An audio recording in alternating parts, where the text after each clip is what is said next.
And it's a good morning to the Gelding on a very nice day for racing, Gelding, and it returns to the Flemington track today, and track rated very well for given all the rain we've had.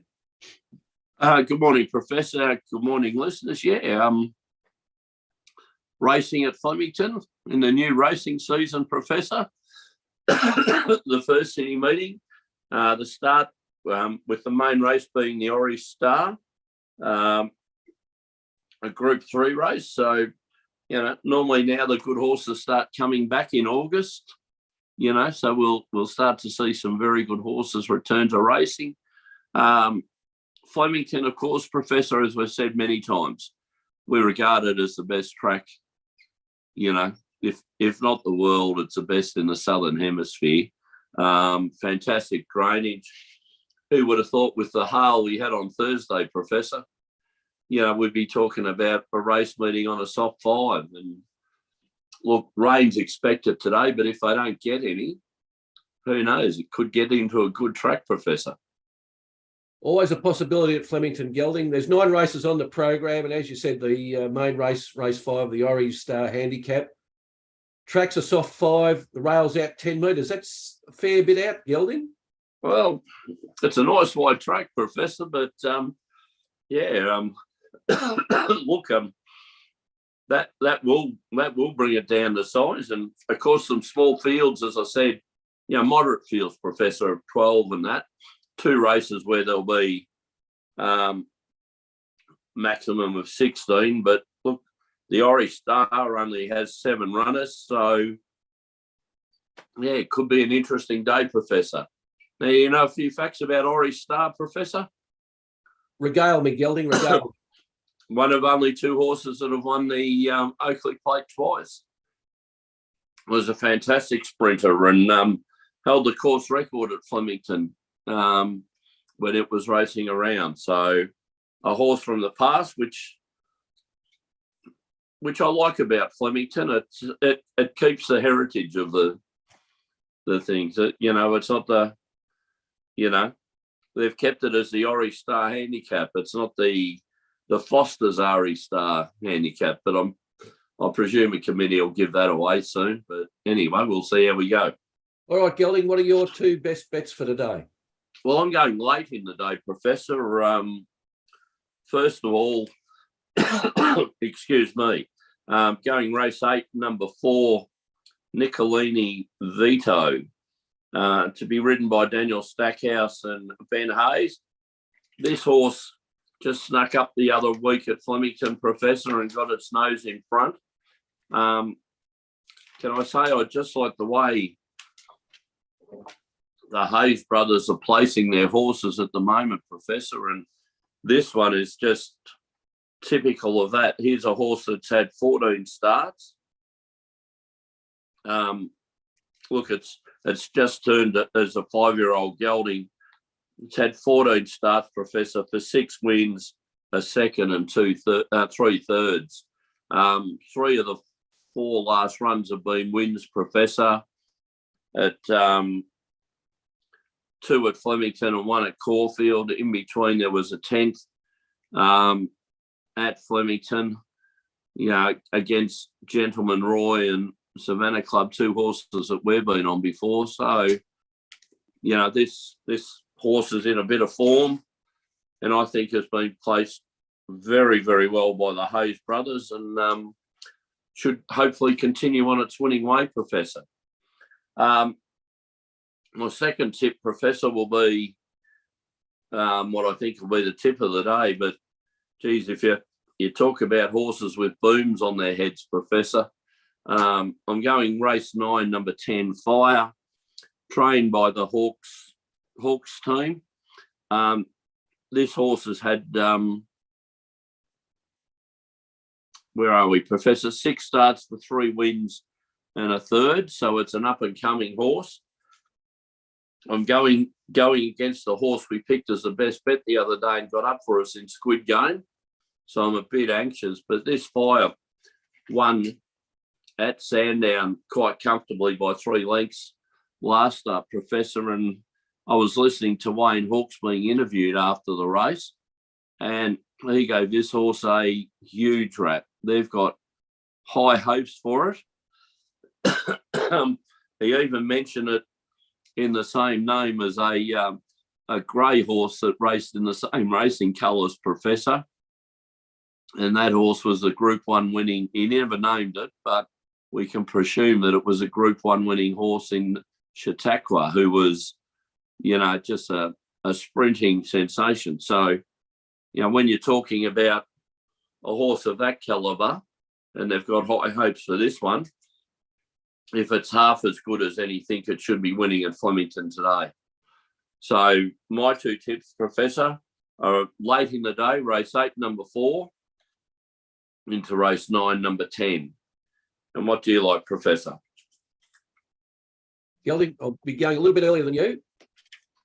Well, I'd hope so. Given that you're in the last 2 races, you wouldn't have to be a road scholar to work that one out. Yes. Thought I'd have a bet in the main race, Gelding, race 5, the Group 3 over the straight 6. Horse 4, Serious Suspect. We've been on that one before, Gelding, and I like it in this race. It's coming out of barrier 6. It's had 38 starts for 9 wins and 11 placings. So a win rate of 24%, a place rate of 53%. It ticks a lot of filters, Gelding. It's a Flemington specialist. It's won over the same distance, which was its last start at the track. It's won in the conditions. I've looked at its sectionals, Gelding, and I looked at the last run on tape. Very good. It's got Ethan Brown in the saddle and trained by Saab Hassan from Flemington. Yep. And I think it gives a bit of each way odds for punters, Gelding. You can get fixed $4.80 and $2.30 at the moment, and I think it'll start shorter than that. Yeah. Professor, I like it. A track specialist, Saab Hassan, a very, very good trainer, but a small trainer. If this horse was trained by Mar Eustace, Professor, it'd be half the odds. But it keeps on getting up, as you said, a track specialist. I am a bit worried about number 2 and 3 in this race, Professor. A small field, so there's not going to be much separating them, but yeah, nothing wrong with going with the track specialist, Professor. All right. My second selection, Gelding, race 7 in the Rose Room, one of the longer races for the day, over 2,530 metres. It's an open class race. And I like in that race, Gelding, horse 5, Horrifying, coming out of barrier 5. It had a great race last race. It was ridden to perfection by Craig Williams. It led all the way, and I thought that was unlikely given the conditions, but it's won 2 of its last 3 races in the soft and the heavy going. And if you look at its form on a good track, it doesn't perform all that well. So I think the conditions will suit it. It's running into some good form. It's had 24 starts for 4 wins and 7 placings, so a 17% win rate, but a 46% place rate. So it usually gets into the placings. It's showing $3.80 on the tape, so some odds there for each way punters. Craig Williams, Gelding, we saw him ride 4 at Caulfield a couple of weeks ago. Yeah. His career win rate is 13%, but over the last 50, it's 26, Gelding. So he is in career form and superlative form. He couldn't put a foot wrong at Caulfield that day, Gelding.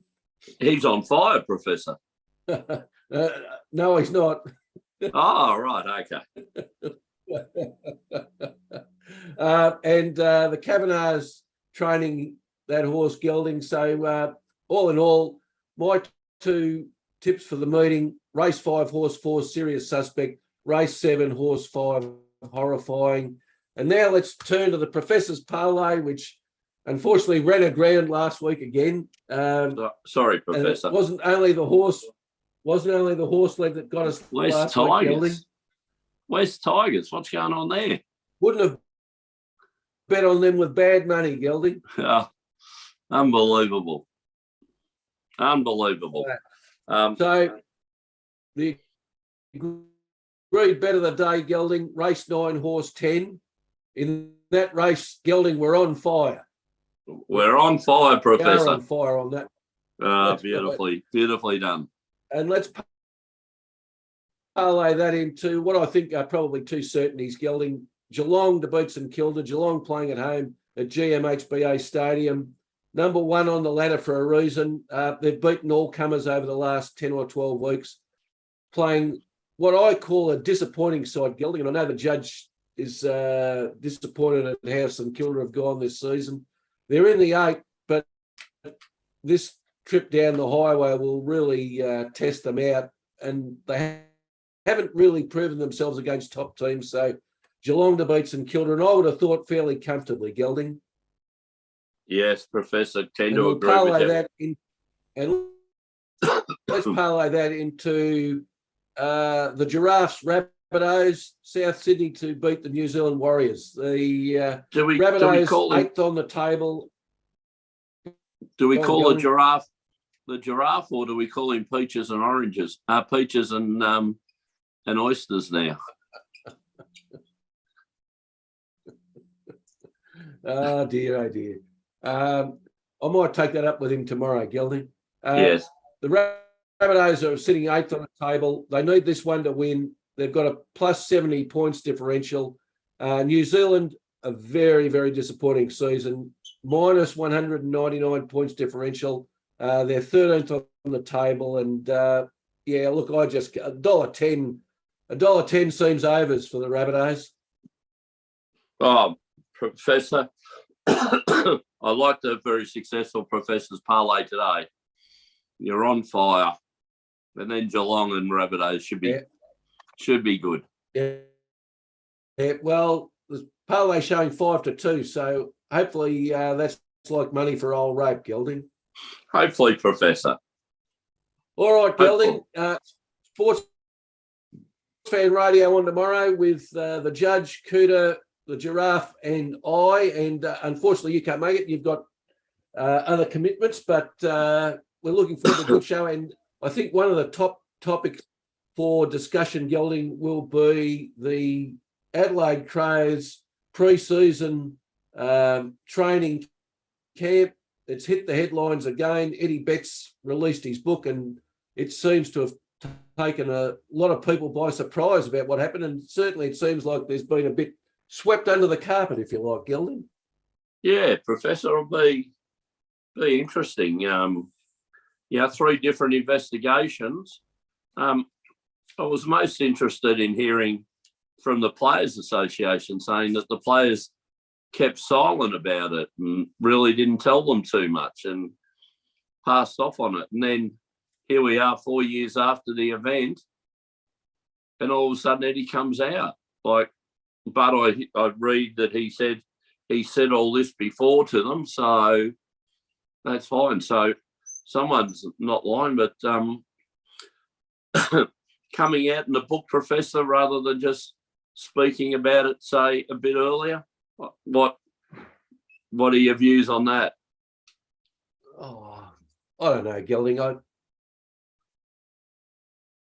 I tend not to look at that part of it. I tend to look at the AFL, who've been very, very quiet this week. They haven't said anything about it at all. No, they've been very quiet in the apology. But as I said, I was more stunned by the Players Association response, saying that they, this was all new information to them. And that's why the Players Association's there. And WorkSafe South Australia kind of ticked off on it. So I just wonder what the players actually said to these organisations at the time. And then the time lag, and then, we're selling books now, so how do we make them, just not the normal run of the footy book, because everyone seems to be bringing out a book as soon as they retire, Professor. And if Eddie... Watch this space. I know the judge. Yeah, it's going to be interesting. And I do notice he stayed there for the whole of 2018 and 2019. It wasn't till the end that he stayed there for another 2 years, Professor. So, yeah. Well, I know the judge is coming off the long run tomorrow, so that'll be interesting to see what he's got to say about it. Yeah, will be interesting to follow him up, Professor. All right, Gelding, that's racing for this week. So until next Saturday, it's good luck.